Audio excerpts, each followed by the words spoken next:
Hi, folks. Welcome to this premium podcast chat. I don't know how to describe it really, but I'm privileged to be able to sit down and have a chat with Helen Dale about hopefully some of the broader problems of Western civilization, if that's all right. I know it sounds quite vague Big and fuzzy, topic. but I think you know what I'm talking about when I bring this up, right? Because I mean, it seems that there is a deep malaise at the heart of Western civilization. And what we're seeing is a loss of activity from the very ideological and theoretical left, but very little motion from anything that could be called comparable on the right. And it seems the right's desperately, in every day, in every way, every battle is the left attacking them on something and the right desperately scrambling to just hold their positions on that. Why do you think that is? Conservatism is in trouble at the moment. Yeah. It's in trouble in different countries for different reasons. And I'm going to avoid commenting on the United States because both political systems in the US are in a mess in the sense that their whole politics on both right and left has become pathological. And it's very difficult for the rest of us to kind of even grasp it. And I think many Americans are struggling too. So I'll just park that one side.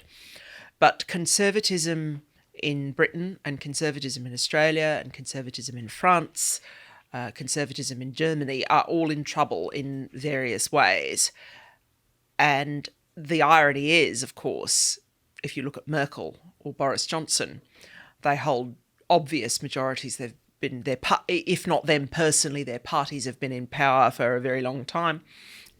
Sort of thinking, why are you losing? Why are you in trouble? Why are you losing Always, so many fights? Yeah, everywhere. Like, despite having being in office, Yeah. And you get. I do think in Britain some of that has to do with COVID. I think that anything not COVID related that Boris has had to do has been fine. I mean, he did a good job of Brexit, was well negotiated. Yeah. I know Lord Frost personally. He did a very competent job of that. It's worked. It's not blown up all over anyone. We didn't think it would. It's not blown up on the EU. It's not blown up on us. And when it did look like it was going to blow up, it was the EU that shot their foot off with that nonsense in Ireland and the border controls. And now, of course, we've able to sit there quite smugly and go, your vaccine rollout, not vaccinating people. It really isn't. Honestly, I don't. I like Boris as a person, but I don't want to have to give the Conservatives much in the way of credit. But to be fair, he handled Brexit well and he handled the vaccine rollout well. So, yep. Okay, I mean, there's pretty major challenges. And he's actually done a fairly good job. Yes. Which shocks me. But culturally, though, so you can look at them, look at conservatism, and in Australia, you've got everything. They did the early part of the pandemic well in Australia, and the only reason the vaccine rollout was delayed in Australia is because of the EU. Basically, so the EU actually managed to have a knock-on effect in Australia and New Zealand. But as of in the next week or so, I was reading in the Australian because I get a subscription because I write for them, and there's going to be an international travel bubble between Australia and New Zealand. Morrison and Ardern are working that out.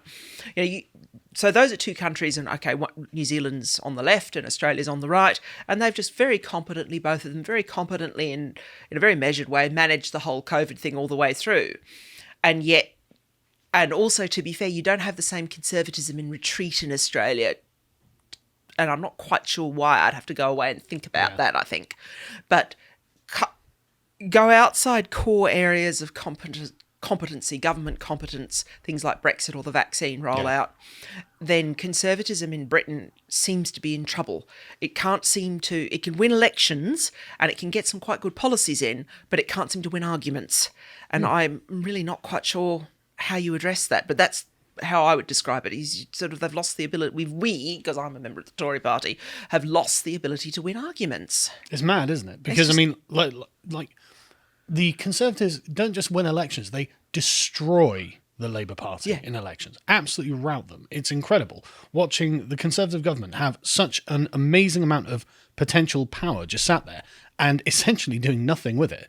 Because if the Labour Party had this kind of power, they would be remaking everything. That's exactly what Tony Blair did. Exactly. To go back to the conversation that we were having before we went on air. Yes. Tony Blair, for anyone who's not sure, Tony Blair had a madcap, absolutely insane rampage when it came to just legislating. And what was the amount of legislation he put through? The statistic that Lord Bingham gives in the Rule of Law is that the Blair government, while it was in office, enacted more legislation than had been enacted in England and Wales. You can't include Scotland in this because the Acts of Union came later. Yep. But that had been enacted in all of the history of England and Wales from 1066 to 1997. Amazing. In its time in office, Labour enacted more than all of those centuries added up together, which is just insane. Yeah, and it when you start putting it in that perspective, it looks like someone who is very obviously not happy with the country that they ended up governing. Yeah. Right?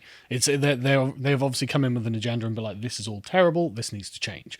And I'm not going to go on Tony Blair's horrendous defamation of the English system, but like the point being is the Conservatives don't seem to understand what it is they should be doing, because they feel as if they take the attitude that, well, we're here because we want to be in charge, but we want to be kind of the caretakers of the thing that we have. And unfortunately, the thing that we have is Blair's monstrosity with like all these weird appendages added on that's lumbering forward. And someone needs to come along and... Yeah, one of the problems with institutional capture, and this is...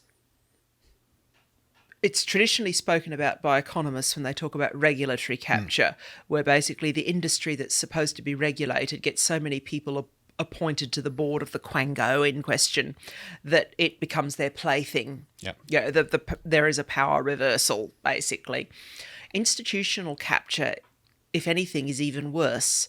And the way it was actually put to me by a former colleague I used to work with at a law firm in Australia, she described it as, it's like they hollow out the institution, empty it, and fill it with something new, but then demand everybody respect the skin suit. Yes. And it is literally like entire institutions are hollowed out, and then they just wear the tradition of that institution like a skin suit. And when she put it to me, I thought, ooh, that's a bit gross, but it's actually very totally accurate. True. And I've actually had the same metaphor in mind when thinking of something that's a bit more populist with movies, right? Look at the superhero movies. So we're gonna have a first female ex-superhero, Spider-Man or whatever, Superman. We're gonna have a black Spider-Man and all this sort of stuff. And it's like, okay, look, the concept of Spider-Man is based on a certain kind of person in a certain kind of place with a certain kind of understanding of his relations in the world.